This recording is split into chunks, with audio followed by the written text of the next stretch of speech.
kitab Galatia, yaitu Galatia pasal 1 ayat 11 sampai 24. Dengan tema yaitu ada kuasa dalam Injil. There is power at the gospel. Mari kita berdoa. Terima kasih Tuhan atas segala kasih dan kemurahan-Mu.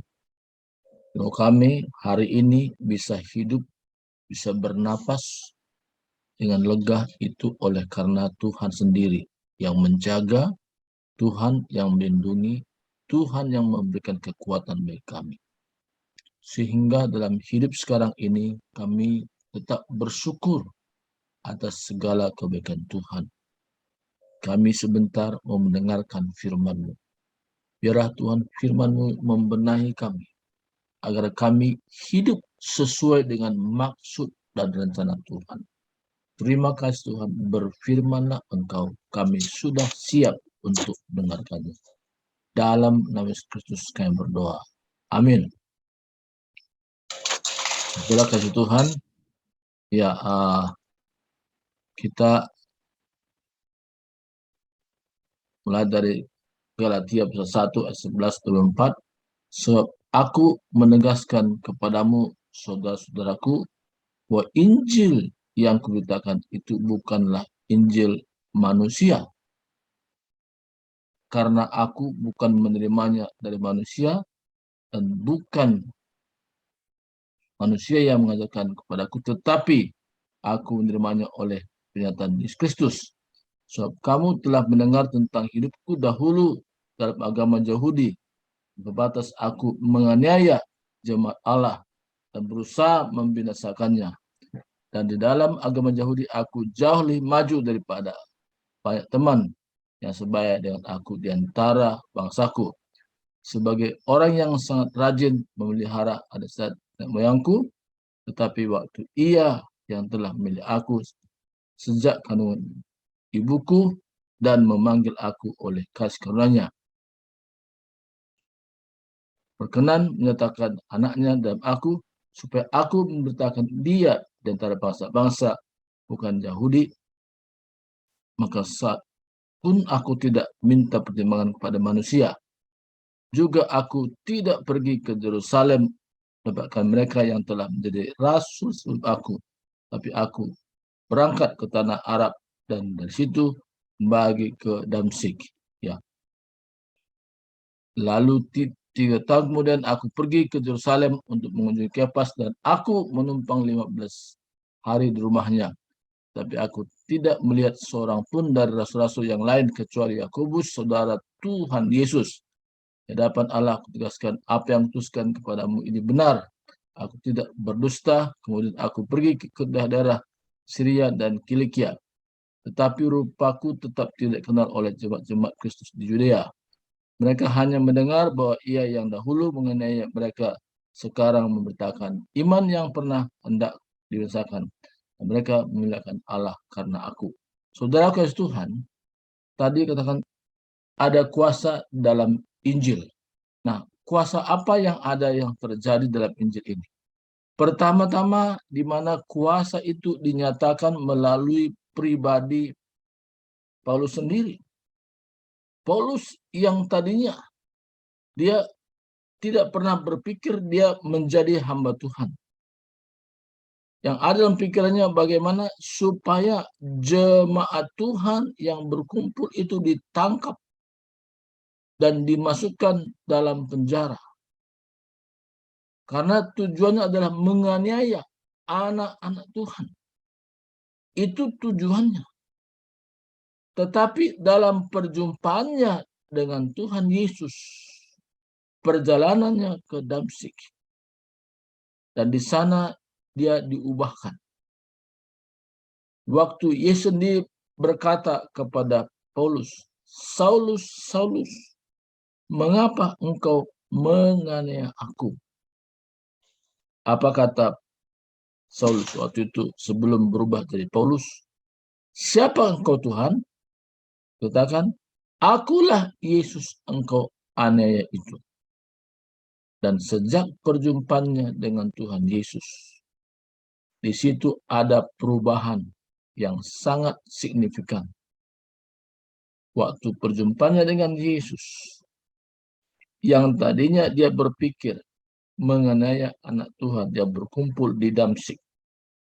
Tapi waktu Yesus katakan, akulah Yesus yang kau aniaya itu. Di situ membuka wawasan pikirannya bahwa dia harus mengambil sikap yang benar. Bahwa sekarang, bahwa dia tahu hidup yang di sekarang ini, dia harus menjadi pelayan Tuhan. Karena apa? Karena Tuhan sendiri berbicara lewat satu nabi, Nabi Agabus kepada Saulus. Dia ambil sikap bahwa dia mau mengabdikan diri menjadi pelayan Tuhan.